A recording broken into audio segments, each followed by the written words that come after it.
Et le vrai talk show commence maintenant.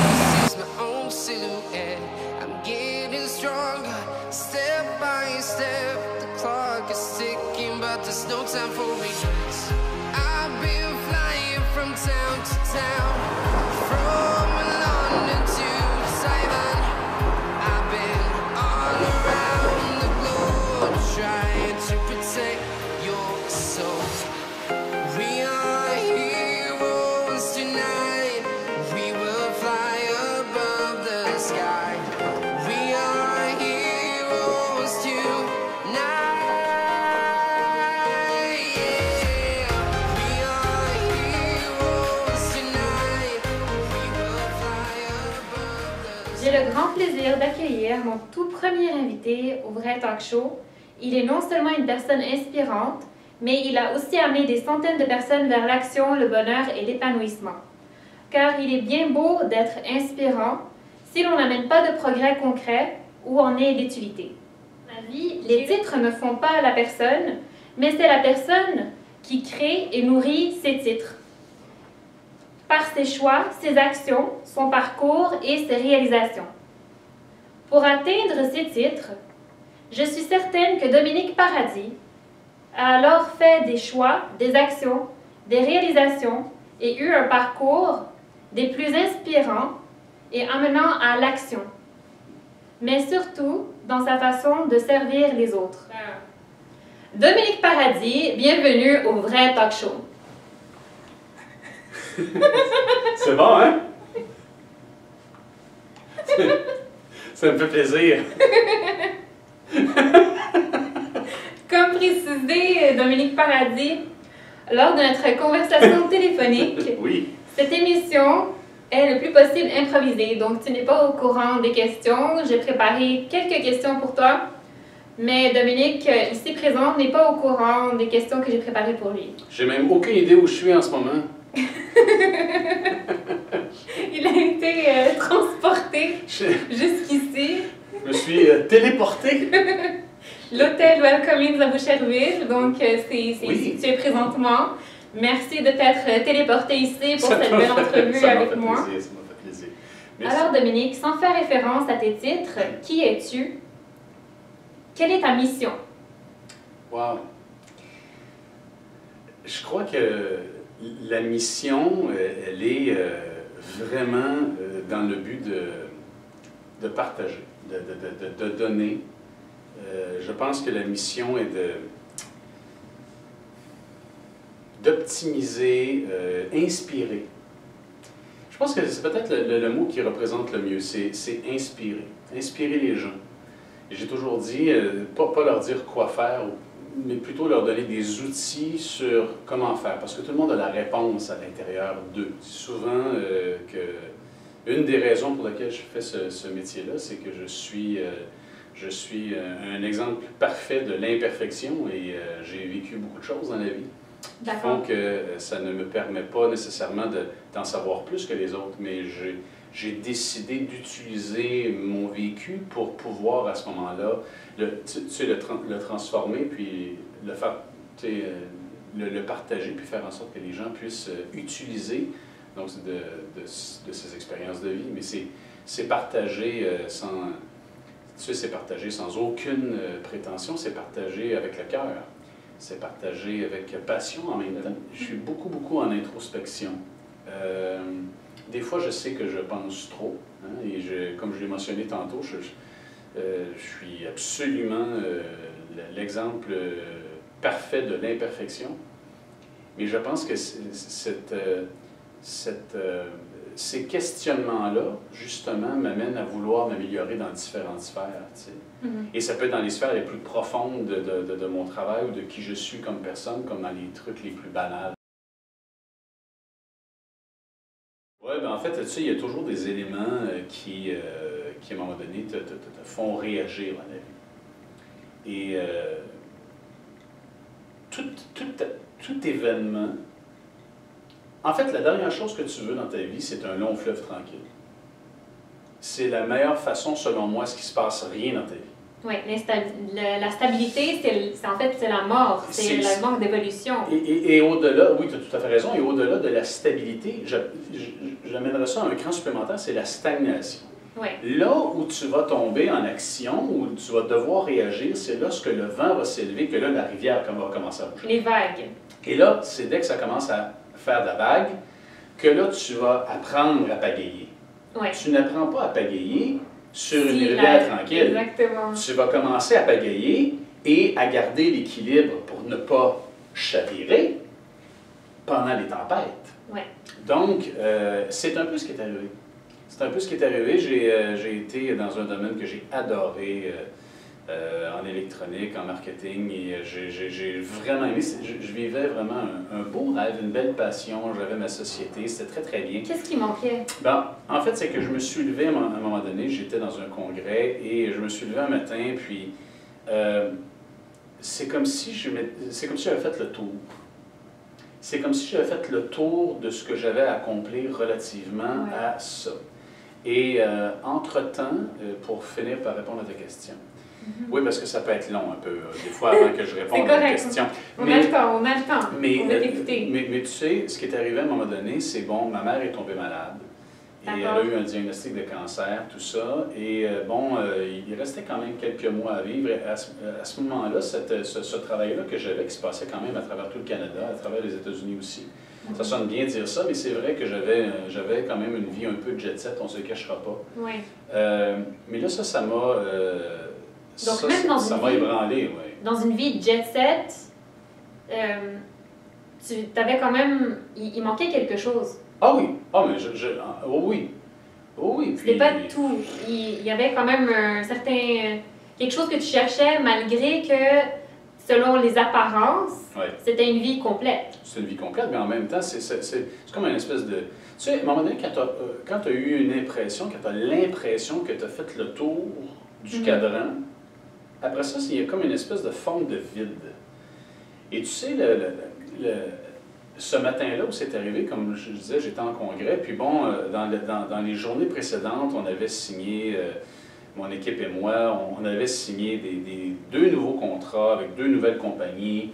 Et là, c'était la croissance, tu sais. Puis là, on se disait, bon, ça va prendre 5 représentants de plus au Canada, puis là, on continue, tu sais. Puis, et là, c'est comme si, OK, on pousse, puis là, on avait atteint ça, puis c'était bien heureux. Mais le lendemain, c'est comme s'il y avait une fatigue intérieure qui était apparue, et je m'étais éveillé avec une espèce de « ouais, puis ». Puis après? What's next? T'sais, ouais, puis. Fait que, tu sais, c'est comme, ça fera pas plus de vie. Ça va faire qu'on va juste plus courir. Ça va prendre des gens de plus dans l'équipe. C'était correct, c'était pas défaitiste. C'était une prise de conscience, pas par rapport à la compagnie, c'était une prise de conscience par rapport à moi. Ouais. Et je me disais,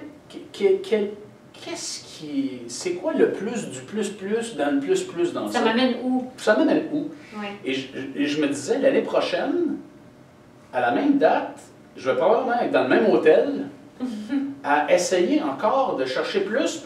Et là, j'étais comme... Donc, dans ce plus, il y avait un vide.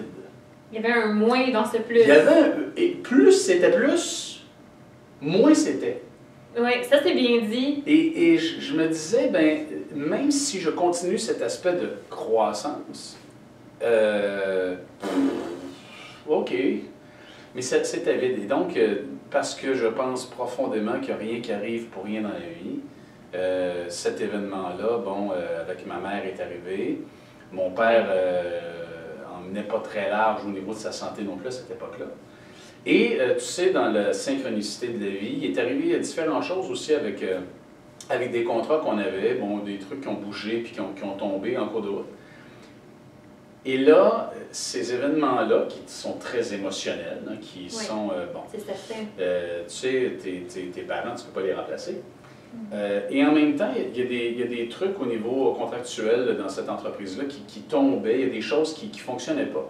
Puis je me disais, tu sais quoi, là, en ce moment, tu es en train de vivre quelque chose, en fait, au moment présent où ça se passe, tu te dis, tu es en train de vivre quelque chose qui ne te tente absolument pas. Tu sais, c'est-à-dire, ton entreprise fait ça comme ça, tes parents sont malades, tu sais, tu n'as pas envie de vivre ça. Mais c'est un passage obligé du transfert à la vie. C'est la vague.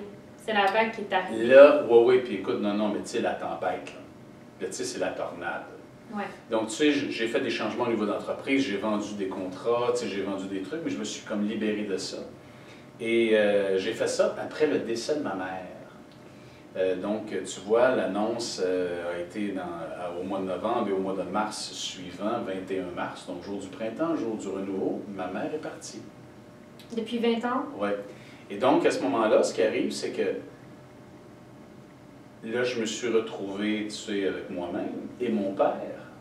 Et j'ai libéré les contrats et tout ça. Et mon père est décédé après. Donc, mon père a suivi en juillet. Wow. Donc, ça a été une période tu sais, la période de réflexion. Où suis-je? Où vais-je? Qui suis-je? C'était pas mal ça, tu sais. Et c'est dans ces réflexions-là que j'ai commencé à faire des lectures, puis à m'interroger plus sur qu'est-ce que je voulais dans la vie, puis aussi qui j'étais. Donc, tu étais laissé face à toi-même. C'était Oui. moi, qui suis-je et qu'est-ce que j'en fais maintenant? Oui. Il n'y a plus ce qui est autour de nous, notre famille, comme on dit, la boussole. Oui. La boussole, on ne voit plus c'est où notre direction. Oui. Mais là, tu es en haut de la montagne, puis c'est le vide. Tu sais, je veux dire, c'est un peu ça. Il faut que tu repartes aussi à la source de la vie. C'est-à-dire que, tu sais, on voudrait tous que nos parents ou les gens qu'on aime ou qui sont proches soient éternels puis qu'ils soient toujours là. Ce qui est pas possible. Ce qui n'arrive pas, parce qu'on n'est pas éternel. Et, tu sais, quoique ça ne fait pas partie de ma nature non plus, sinon je ne serais pas entrepreneur, mais tu sais, le fait de s'appuyer sur son sort ou de s'apitoyer sur son sort ou de dire, bah, OK, je te dis pas que j'ai pas eu de la peine. Et je te dirai pas que je me suis redressé une semaine après non plus.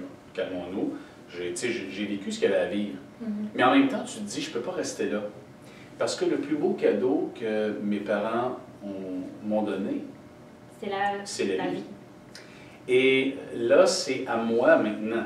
Tu sais, la fameuse expression « you are on your own », ben c'est un peu ça. C'est-à-dire que là, tu te retrouves avec ce que tes parents t'ont légué. Ce qui est de plus beau, c'est la vie. C'est pour faire fleurir le cadeau qu'ils t'ont donné. Exact. Donc, le mieux que je pouvais faire, c'était d'honorer cette vie-là et de prendre conscience du temps de vie. Je comprends. Moi, j'ai le plaisir toujours d'avoir des personnes qui m'inspirent et présentement, grâce à ton discours que tu nous as fait, ça a été très inspirant. Je suis certaine que les spectateurs de l'émission aussi sont très inspirés par ce que tu nous dis. Et justement, parlant d'inspiration... Là, il n'y a pas personne qui dort. Hein. Là, ça, c'est bien important. Il faut vraiment que... C'est impossible, c'est impossible. Non, ça va tout le monde? C'est correct, OK. Ça va tout le monde, oui. Oui, ils sont encore là. Je les vois. Je les vois. Bonjour. Tout est beau. Excellent. J'ai écrit un livre il y a quelques années qui s'appelle « Les 100 réflexions du coach ». Oui. Et tu vois, on est en train de finaliser, en fait, on a presque finalisé la version 2.0 des 100 réflexions du coach. Et c'est d'ailleurs la maison d'édition d'Alain Sanson qui va éditer le livre, mais maintenant, ça va être pour toute l'Amérique du Nord. On va, en 3 langues, français, anglais, espagnol. Ça va être distribué partout en Europe. C'est vraiment un wow. Puis c'est important pour nous de le faire comme ça maintenant parce que de plus en plus, avec tout ce qui est en webconférence ou les webconférences, les podcasts, qui sont tous dans l'Union européenne, puis la francophonie également, on devait faire quelque chose de différent. Et le pourquoi je te raconte ça, c'est parce que la version 2.0 m'amène à transformer certaines réflexions. D'accord. Ça fait partie de l'évolution. Il y a des réflexions que j'ai laissées telles quelles parce que je les vois et je les ressens encore comme ça, telles quelles. Et il y en a d'autres pour lesquelles, pas que je les pense plus, que je les crois plus, mais je ne l'écrirai plus comme ça. Donc, ça ne t'amène pas à écrire un autre livre, mais à réadapter le livre. Oui, le coaching et la naturopathie, pour moi, un ne va pas sans l'autre. Et la phytothérapie, c'est quoi exactement? Tu sais, la phytothérapie, en fait, c'est intéressant que tu amènes ça parce que pour moi, la phytothérapie aussi ne va pas sans la naturopathie. Tu vois, la naturopathie, c'est tout ce qui est basé en relation. Là, je te dis ça là, en résumé là, quelques instants, mais pour moi, c'est tout ce qui est en relation avec ce qui va nourrir le corps. D'accord. Donc, tout ce qui est moléculairement va nourrir le corps. On parle des protéines, vitamines, minéraux, les antioxydants, les acides gras, etc. Tous les éléments qui sont importants à la création d'une cellule. Ouais. La phytothérapie, c'est tout ce qui est en relation avec les plantes. Et tout ce qui est, mais ce n'est pas de l'herboristerie. Donc, lorsqu'on parle de phytothérapie, on parle à ce moment-là donc d'éléments qui proviennent de plantes, de fleurs, de racines, etc., mais où les ingrédients actifs sont isolés et purifiés en laboratoire. Donc, comme mentionné au début de l'émission, ce n'est pas les titres qui créent la personne, mais plutôt la personne qui crée ces titres. Et ce que j'ai remarqué aujourd'hui, grâce à cette belle discussion qu'on a eu la chance d'avoir avec Dominique, c'est qu'en fait, il s'intéresse à l'écriture, il s'intéresse à la naturopathie, il s'intéresse à la phytothérapie, et c'est une personne qui est qui met son ego de côté pour mettre les gens, pour servir les gens et les mettre à l'avant-scène. Donc, on devine tes titres par tes passions et par ta personne et ta personnalité. Tu es auteur, conférencier, phytothérapeute, naturothérapeute. J'ai eu vraiment beaucoup de plaisir lors de cette première entrevue que j'ai eu l'occasion d'avoir avec toi. Ça a été un plaisir. Merci de m'avoir invité. J'ai une petite surprise. Donc, on a le livre, le cahier d'honneur. Ben voyons, toi. Le cahier d'honneur du vrai talk show. Et mes invités, tu es le premier invité de l'émission, donc ça, j'ai beaucoup d'émotions aussi à le dire. C'est réciproque, c'est réciproque. Tu pourras m'écrire un message au vrai talk show sur ton expérience ou ton impression d'aujourd'hui lors de cette belle entrevue que j'ai eu l'occasion de faire avec toi. Et aussi, on va mettre toute l'information concernant tes conférences, concernant comment te rejoindre, comment aussi s'inscrire à ta chaîne YouTube, etc., comment suivre tes émissions. Tout ça va être présent. Et aussi mon information à moi pour que vous puissiez suivre l'émission et suivre les nouvelles du vrai talk show. Donc, Dominique Paradis, dis-nous rapidement, c'est quoi ton impression d'aujourd'hui, cette entrevue que tu as eue avec moi? Écoute, c'est en fait très différent de ce que j'ai vécu d'habitude parce que justement, c'est très ouverture personnelle. En toute honnêteté aussi, tu sais, tu as une belle façon de poser des questions et tu as une belle énergie. Et ça donne envie de... Ça, c'est le fun parce que ça donne envie de vouloir partager, ça donne envie de vouloir s'ouvrir aussi. C'est apprécié. C'est fait dans la simplicité, c'est fait dans le calme et je veux dire, l'atmosphère est parfaite. Et non, j'ai vraiment beaucoup aimé l'expérience et donc cette expérience-là, elle t'appartient parce que c'est toi qui l'as créée et je t'en félicite. Donc c'est une longue vie à ton émission et surtout que tu puisses t'épanouir et devenir au-delà et plus grande que ce que tu peux même imaginer. Parce que je pense sincèrement que tu as ces capacités-là. J'apprécie vraiment tes mots, Dominique. Ça me fait plaisir. Et justement, avec mon émission, mon but, c'est comme toi, de servir et de mettre les personnes à l'avant-scène. Et selon moi aussi, ce n'est pas les mots qui sont importants, mais c'est l'action. Comme on en avait parlé avec toi, c'est l'action, la mise en action et la mise en pratique de ce que l'on apprend.